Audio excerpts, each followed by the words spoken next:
তো আজকে ঘরে বানানো হচ্ছে মোমো। তো কিভাবে মোমো ঘরে বানানো হচ্ছে বা কিভাবে মোমো বানানো হয় সেটাই আজকে আমার সকল বন্ধুদের সাথে একটু শেয়ার করছি।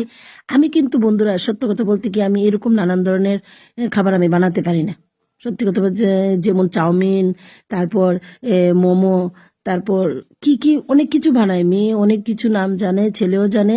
তো মেয়ে যখন বাড়িতে বেড়াতে আসে তখন ভাই বোনে মিলে তারা এই নানান ধরনের জিনিস বানাতে থাকে।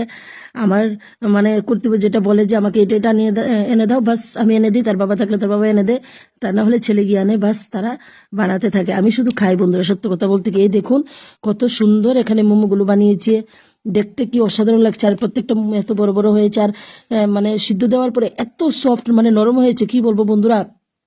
আর চাটনিটা দুর্দান্ত হয়েছে, খেতে বেশ ভালোই লেগেছে। বেশ বলতে কি যদি আপনারা খেতে তাহলে বিশ্বাস করতেন যে এত সুস্বাদ হয়েছে, মানে এত টেস্টি হয়েছে। এই দেখুন চাটনিটা কত সুন্দরভাবে বানিয়েছে, মানে চাটনিটা খেলে খুবই মুখে রুচি আসে, খাবার আরো ইচ্ছে করে।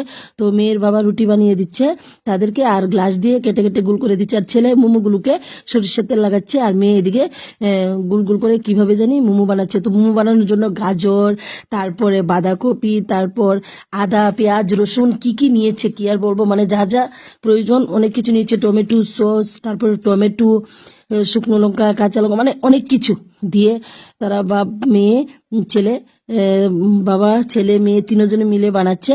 আর আমি তখন আমার নাতিনকে নিয়ে খেলু করছিলাম, কারণ আমি ওকে দেখছি আর খেলা করছি, অন্য কাজ করছি, আমি এসবে বানানোর মধ্যে নাই, আমি শুধু খাওয়ার মধ্যে আছি। তো তারা খুবই খুবই সুন্দরভাবে বানালো, আর আমি জানিও না যে মোমো এইভাবে বানানো যায়। দেখুন কত সুন্দরভাবে মেয়ে বানিয়েছে, আর অনেকগুলো বানিয়েছে বন্ধুরা। ঘরে বানিয়ে খাওয়ার স্বাদটাই আলাদা, যে কোনো জিনিস হোক না কেন। তো আমার মেয়ে আসলেই নানান ধরনের জিনিস এরকম ভাবে বানাতে থাকে, তো তারা ভাই বোনে মিলে মজা করে বানায়, বা খেতেও বেশ ভালো লাগে, আমারও খুবই পছন্দের এগুলো খাবার। তো আমি কিন্তু মানে মার্কেট থেকে কিনে মোমো তো এরকম ভাবে খাই না।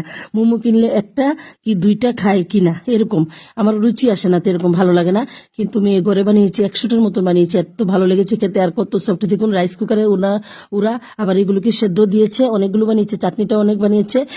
তো কত সুন্দর লাগছে দেখুন, আর এত নরম হয়েছে।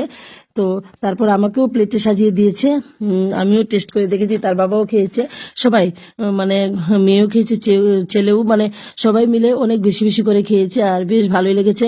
তো আপনারা কারা কারা এরকম ভাবে ঘরে মোমো বানান বা এরকম ভাবে মোমো খেতে ভালোবাসেন, আর আমার মেয়ে বানিয়েছে কেমন লেগেছে অবশ্যই প্লিজ সবাই একটু কমেন্টের মাধ্যমে জানাবেন। ভালো লাগলে লাইক কমেন্ট আর শেয়ার করে পাশে থাকবেন। এই দেখুন ছেলের বাবাকে দিয়েছে, তো সেও খাচ্ছে লাগিয়ে সস কি বলে চাটনি লাগিয়ে। আর আর অনেকগুলো সেদ্ধ হয়ে গেছে, আর এগুলো আবার সিদ্ধতে বসে দিয়ে দিল। এই দেখুন কত সুন্দর। তো ভিডিওটা কেমন হয়েছে সবাই বলবেন, ভালো লাগলে লাইক কমেন্ট শেয়ার করে পাশে থাকবেন। ধন্যবাদ বন্ধুরা।